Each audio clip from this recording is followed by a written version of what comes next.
그레이스교에서 진행하는 기독교 고전 매일 읽기 프로젝트 C.S. 루이스의 순전한 기독교 제3장 그리스도인의 행동 챕터 5 성도덕. 이제 성에 관한 기독교의 도덕, 즉 그리스도인들이 순결이라고 부르는 덕목에 대해 생각할 때가 되었습니다. 기독교 규범인 순결을 사회적 규범인 정숙함, 즉 예의범절이나 얌전함과 혼동해서는 안 됩니다. 예의범절이라는 사회적 규범은 주어진 사회 집단의 관습에 따라 신체는 어느 정도나 노출시킬 수 있으며 대화는 어떤 주제에 한해 허용되는지, 또 단어는 어떤 것들을 쓸 수 있는지와 관련이 되어 있습니다. 그러므로 순결의 규범은 모든 시대의 모든 그리스도인들에게 동일하게 해당되는 반면 예의범절의 규범은 늘 바뀌게 마련입니다. 거의 옷을 걸치지 않은 태평양 제도의 소녀나 온 몸을 옷으로 칭칭 감싼 빅토리아 시대 숙녀나 그들 사회의 기준에 따르면 똑같이 정숙하고 예의 바르며 얌전하게 입은 것입니다. 그리고 두 사람은 옷차림과는 상관없이 순결을 할 수도 있고 순결하지 않을 수도 있습니다. 또 셰익스피어 시대에는 순결한 여성들이 사용했던 언어들이 19세기에는 아주 방탕한 여성들이나 쓰는 말이 될 수도 있지요. 자기나 남의 욕정을 부추기려고 의도적으로 자기 시대와 장소에 통용되는 예의범절의 규범을 깨뜨리는 사람은 순결을 범하는 것입니다. 그러나 무지나 부주의 때문에 깨뜨리는 사람은 그저 예의가 없는 것에 지나지 않습니다. 종종 벌어지는 일이지만 남에게 충격을 주거나 그들을 당황시킬 작정으로 도전하듯이 예의범절을 어기는 이들은 순결하지 않다고까지는 못해도 남을 배려하는 마음이 없다고 할 수 있습니다. 다른 사람을 불편하게 만드는 데서 즐거움을 느끼는 것은 남을 배려하는 태도가 아니죠. 저는 엄격하고 까다로운 예의범절의 기준을 지키는 것이 곧 순결의 증거가 된다거나 순결을 지키는 데 도움이 된다고는 생각지 않기 때문에 제 시대에 그 규범이 크게 완화되고 간단해진 것을 좋게 여기고 있습니다. 그러나 현재로서는 연령과 성향이 다른 사람들이 예외 없이 같은 기준을 인정하고 있는 상황이 아니기 때문에 입장을 분명히 하기가 어렵다는 불편함이 있습니다. 이런 혼란기일수록 나이 든 이들이나 구식 취향을 가진 이들은 젊은이들이나 해방된 이들이 예의 없이 행동한다고 해서 타락한 사람 취급을 하지 않도록 아주 조심해야 합니다. 또 젊은이들은 젊은이들대로 연장자들이 새로운 기준을 쉽게 받아들이지 못한다고 해서 위선자라느니 청교도라느니 하면서 비난하지 말아야겠죠. 할 수 있는 한 진정으로 다른 이들의 선량함을 믿으며 할 수 있는 한 상대방을 편하게 해주려는 마음만 있다면 대부분의 문제는 해결이 될 것입니다. 순결은 기독교 덕목 가운데 가장 인기 없는 덕목입니다. 여기에는 피해 갈 수 있는 여지가 없습니다. 기독교의 규범은 결혼해서 배우자에게 전적으로 충실하든지 아니면 독신으로 완전히 금욕하라는 것입니다. 이것은 너무나 지키기 어렵고 우리의 본능에도 어긋나는 규범이기 때문에 기독교가 틀렸든지 우리의 성적 본능에 그야말로 문제가 생겼든지 둘 중에 하나가 분명합니다. 물론 저는 그리스도인이므로 우리의 본능에 문제가 생겼다는 쪽에 동의합니다. 그러나 제가 이렇게 생각하는 데는 다른 이유도 있습니다. 음식을 먹는 생물학적 목적이 체력을 키우는 것이듯이 성관계를 갖는 생물학적 목적은 아이를 낳는 것입니다. 우리가 먹고 싶을 때마다 먹고 싶은 만큼 먹는다면 대개는 과식을 하게 될 것이 분명합니다. 그래도 턱없이 많이 먹는 경우는 없지요. 한 사람이 2인분까지야 먹을 수 있겠지만 10인분을 먹을 수는 없습니다. 즉, 생물학적 목적에 비해 식욕을 약간 더 느낄 수는 있지만 아주 지나칠 정도로 느끼는 경우는 없다는 것입니다. 그러나 건강한 청년이 성욕을 느낄 때마다 성관계를 갖고 그때마다 아이를 낳는다면 10년 안에 작은 마을 하나 정도의 인구는 너끈히 만들어낼 것입니다. 이처럼 성욕은 그 기능에 비해 터무니없이 과도하게 넘쳐나고 있습니다. 다른 식으로 생각해 볼까요? 스트립쇼 공연, 즉 무대 위에서 여자가 옷 벗는 것을 구경시키는 그 공연에는 구경꾼들이 많이 몰려듭니다. 그런데 여러분이 어떤 나라에 가서 보니 덮개로 가린 접시를 무대에 들고 나타나 모든 사람이 볼 수 있도록 조명을 비추고 천천히 덮개를 들어 올리며 양갈비나 베이컨 조각을 보여주는 쇼만으로도 극장이 꽉꽉 찬다면 그 나라 사람들의 식욕에 무언가 문제가 있다고 생각하지 않겠습니까? 그처럼 다른 세계에서 자란 누군가가 우리를 보면 우리의 성욕 상태를 이상하게 생각하지 않을까요? 한 비평가는 만약 그런 음식 스트립쇼를 하는 나라가 있다면 자신은 그 나라 사람들이 굶주리고 있다는 결론을 내리겠노라고 했습니다. 물론 그는 스트립쇼 같은 것들은 성적 타락 때문이 아니라 성적 굶주림 때문에 생긴다는 뜻에서 이 말을 한 것입니다. 어떤 이상한 나라에서 양고기 공연이 성행할 경우 기근을 한 가지 이유로 가정할 수 있다는 점에는 저도 동의합니다. 그러나 그 다음에 해야 할 일은 실제로 그 나라에서 소비되는 음식이 많은지 적은지 살펴봄으로써 그 가설을 검증하는 것입니다. 그래서 사람들이 음식을 충분히 먹고 있다는 증거가 나타나면 굶주림이라는 가설을 포기하고 다른 가설을 생각해야겠지요. 마찬가지로 우리는 성적 굶주림이 스트립쇼의 원인이라는 가설을 받아들이기 전에 실제로 우리 시대가 스트립쇼라는 것을 전혀 몰랐던 시대보다 더 금욕적이라는 증거부터 찾아보아야 합니다. 그런데 그런 증거는 없는 것이 확실합니다. 지금은 피임법 덕분에 부부간의 성생활도 더 편해졌고 혼외 정사도 어느 때보다 안전해졌으며 부정이나 심지어 변태적 성에 대한 여론 또한 이교도 시대 이래 그 어느 때보다 덜 적대적인 상황입니다. 따라서 우리는 굶주림이라는 가설 외에 다른 가설들을 생각해 볼 필요가 있습니다. 누구나 알고 있듯이 성욕도 다른 욕구들처럼 빠져들면 빠져들수록 더 커지는 법입니다. 굶주린 사람도 음식 생각을 많이 하겠지만 대식가 역시 음식 생각을 많이 할 수 있습니다. 굶은 사람뿐 아니라 개걸스러운 사람도 자극에 약한 법입니다. 이제 세 번째 얘기를 해봅시다. 여러분은 음식 아닌 것을 먹고 싶어 하거나 음식을 먹는 것 외에 다른 용도에 쓰려는 사람을 거의 보지 못했을 것입니다. 다시 말해서 변태적 식욕을 가진 사람은 드뭅니다. 그러나 변태적 성욕은 사례가 많을 뿐 아니라 고치기도 어렵고 증세도 심각합니다. 이런 이야기까지 세세히 하게 되어 죄송하지만 그래도 하지 않을 수가 없군요. 왜냐하면 여러분과 저는 지난 20년 동안 성에 관한 그럴듯한 거짓말을 쉼없이 들어왔기 때문입니다. 우리가 신물나게 들어온 말은 성적 욕구도 다른 자연스러운 욕구들과 똑같은 것이므로 성에 대해 쉬쉬했던 옛 빅토리아 시대의 어리석은 사고방식을 버리기만 한다면 모든 문제가 해결된다는 것입니다. 이 말은 사실이 아닙니다. 여러분이 선전에 현혹되지 않고 현실을 직시한다면 이 점을 금방 알아챌 것입니다. 사람들은 성을 쉬쉬해야 할 것으로 여겼기 때문에 골칫거리가 되었다고 말합니다. 그러나 지난 20년 동안 사람들은 성에 대해 쉬쉬하지 않았습니다. 오히려 쉼없이 떠들었죠. 그럼에도 불구하고 성은 여전히 골칫거리로 남아 있습니다. 쉬쉬해 온 것이 문제의 원인이었다면 공개적인 토론을 통해 해결이 되었어야 합니다. 그러나 문제는 아직도 해결되지 않았습니다. 저는 오히려 그 반대라고 생각합니다. 즉 성에 대해 쉬쉬했기 때문에 성이 골칫거리가 된 것이 아니라 성이 이런 골칫거리가 되었기 때문에 오히려 인류가 쉬쉬하게 되었다는 것이죠. 현대인들은 성을 부끄러워할 것이 아니다라고 늘 말합니다. 여기에는 두 가지 뜻이 있을 수 있습니다. 먼저 그들은 인류가 성이라는 방법을 통해 번식하고 거기에서 쾌락을 얻는다는 사실은 조금도 부끄러워할 것이 아니다라는 뜻에서 이 말을 했을 수 있습니다. 그렇다면 이것은 옳은 말입니다. 기독교도 이와 똑같이 말합니다. 문제가 되는 것은 성 그 자체나 성이 주는 쾌락이 아닙니다. 기독교의 옛 스승들은 인간이 타락하지 않았다면 성적 쾌락은 지금보다 작아지기는커녕 오히려 더 커졌을 것이라고 말했습니다. 어떤 정신없는 그리스도인들은 마치 기독교가 성이나 육체나 쾌락을 본질적으로 악하게 여기는 양 말한다는 것을 저도 알고 있습니다. 그러나 그들은 틀렸습니다.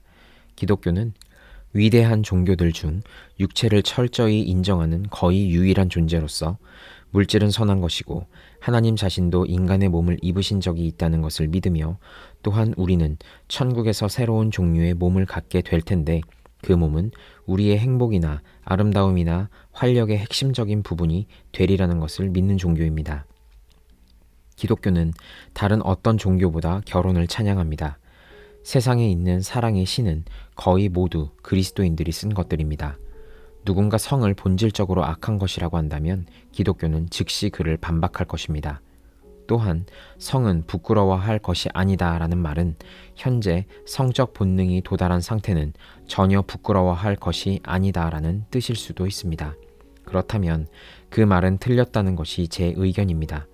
저는 이것이야말로 부끄러워해야 할 일이라고 생각합니다. 음식을 즐기는 것은 전혀 부끄러워할 일이 아닙니다. 그러나 세상 사람들 절반이 음식을 삶의 주된 관심사로 삼고 음식 그림을 보면서 침을 흘리며 입맛을 다스리느라 시간을 보낸다면 그것은 정말 부끄러운 일이 아닐 수 없습니다. 물론 이런 현 상태에 대한 책임이 우리 개개인에게 있다는 말은 아닙니다. 조상들은 이 영역에서 애초에 뒤틀려 있는 기관을 우리에게 물려주었습니다. 그리고 우리는 순결하지 않은 삶을 옹호하는 선전들에 둘러싸여 자랐습니다. 또 돈을 긁어낼 목적으로 우리의 성욕을 자극시키려는 사람들도 많지요. 그들이 노리는 것은 잔악계나 성만 생각하는 사람은 구매 저항력이 아주 약하다는 점입니다. 하나님은 이러한 상황을 잘 알고 계십니다. 그는 이렇게 극복하기 어려운 점들이 있다는 사실을 충분히 감안해서 판단을 내리실 것입니다. 중요한 것은 우리가 얼마나 진실하고 끈기 있게 이 어려움들을 극복하고자 애쓰느냐 하는 데 있습니다. 치료를 받으려면 먼저 치료를 원하는 마음이 있어야 합니다. 정말 도움을 원하는 사람은 도움을 받을 것입니다. 그러나 많은 현대인들의 경우 도움을 원하는 것조차 그리 쉬운 일이 아닙니다. 우리는 실제로는 원하지 않으면서도 스스로 원하고 있다고 착각하기 쉽습니다. 오래전에 한 유명한 그리스도인은 청년 시절에 늘 순결을 위해 기도했노라고 했습니다. 그런데 몇 년이 지나서 보니 자기가 입술로는 오 주님 저를 순결하게 해주소서라고 기도했지만 마음속으로는 하지만 아직은 제발 그렇게 하지 말아주소서라고 은밀한 소원을 늘 덧붙였더라는 것입니다. 이것은 다른 덕목을 달라고 기도할 때에도 일어나는 일입니다. 그럼에도 불구하고 완전한 순결을 갈망하기가 완전한 순결을 지키는 것은 고사하고 특히 힘들어진 데에는 다음과 같은 세 가지 이유가 있습니다. 첫째 이유는 우리의 뒤틀린 본성과 우리를 유혹하는 마귀 그리고 정욕을 부추기는 현대의 온갖 선전들이 합세하여 우리가 억누르고 있는 욕망들은 지극히 자연스럽고 지극히 건강하며 지극히 온당한 것이므로 그것을 억누르는 것은 거의 비정상적이고 왜곡된 태도라고 느끼게 한다는 데 있습니다.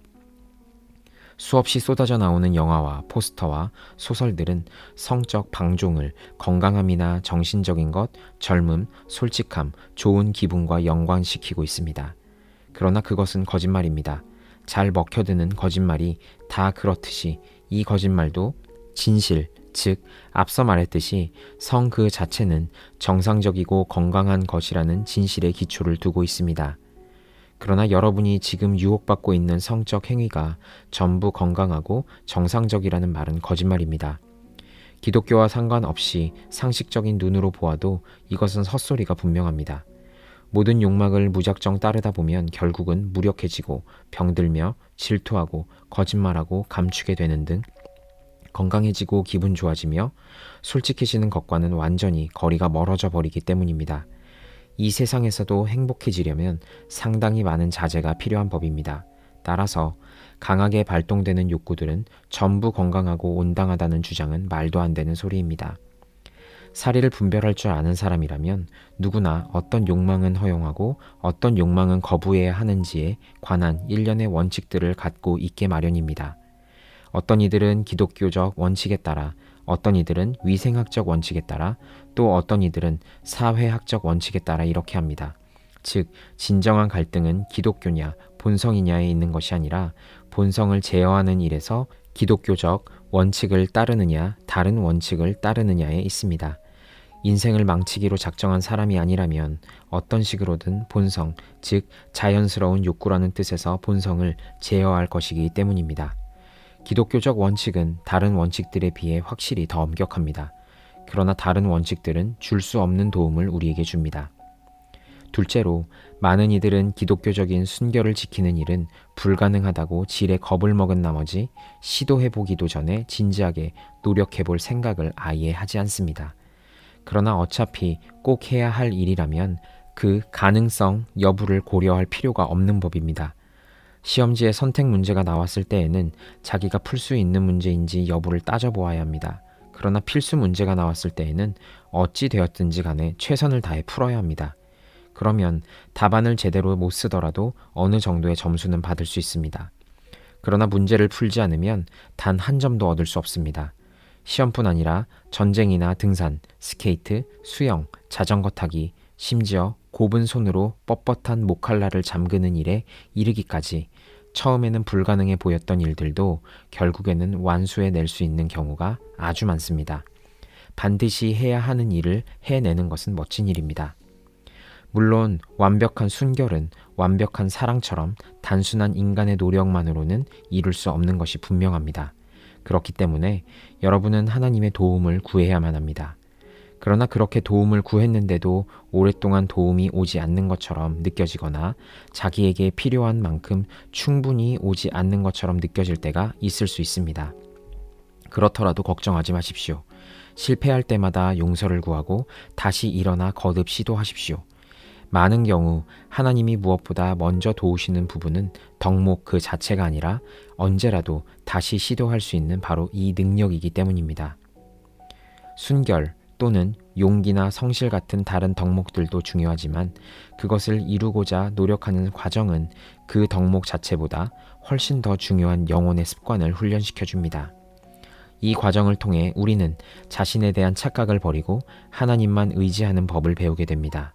한편으로는 최상의 상황에서도 자신을 신뢰하지 않을 수 있게 되며 다른 한편으로는 최악의 상황에서도 자신의 실패를 용서받을 수 있기에 절망할 필요가 없다는 것을 배우게 되지요. 치명적인 실패는 오직 하나, 완전을 포기하고 그 이하에 안주하는 것입니다. 셋째 이유는 사람들이 심리학에서 말하는 억압을 종종 오해하는 것에서 찾아볼 수 있습니다. 심리학은 억압된 성적 욕망은 위험하다고 가르칩니다. 그러나 여기에서 억압된 이라는 것은 전문용어로서 거부하다, 참다라는 뜻의 억제된과 구별됩니다. 심리학에 나오는 억압된 욕망이나 생각이란 과거의 잠재의식 속에 파고들어 왔다가 대개는 아주 어렸을 때부터 알아볼 수 없는 형태로 위장해서 현재의 의식에 나타나는 것을 일컫는 말입니다. 그러므로 억압된 성적 욕망은 결코 성적 욕망 그 자체로 나타나지 않습니다. 청소년이나 성인이 의식되는 욕망을 거부하려고 노력하는 것은 과거의 억압 때문이 아니며 이렇게 한다고 해서 새로운 억압을 만들어낼 위험이 생기는 것도 결코 아닙니다. 오히려 진지하게 순결을 추구하는 사람일수록 더 의식적이 되기 때문에 자신의 성욕에 대해 누구보다 월등히 많이 알게 되는 법입니다. 그들은 웰링턴 장군이 나폴레옹을 알듯이 셜록 홈즈가 모리아티를 알듯이 자신의 욕망에 대해 잘 압니다. 고양이가 쥐를 알듯이 백완공이 파이프 누수에 대해 알듯이 자신의 욕망에 대해 잘 압니다. 덕을 추구하기만 해도 빛을 주지만 방탕은 우리를 안개 속에 빠뜨립니다.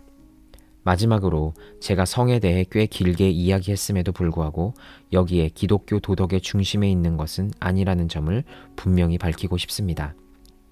그리스도인들은 순결하지 않은 것을 최고의 악으로 여긴다고 생각한다면 착각입니다.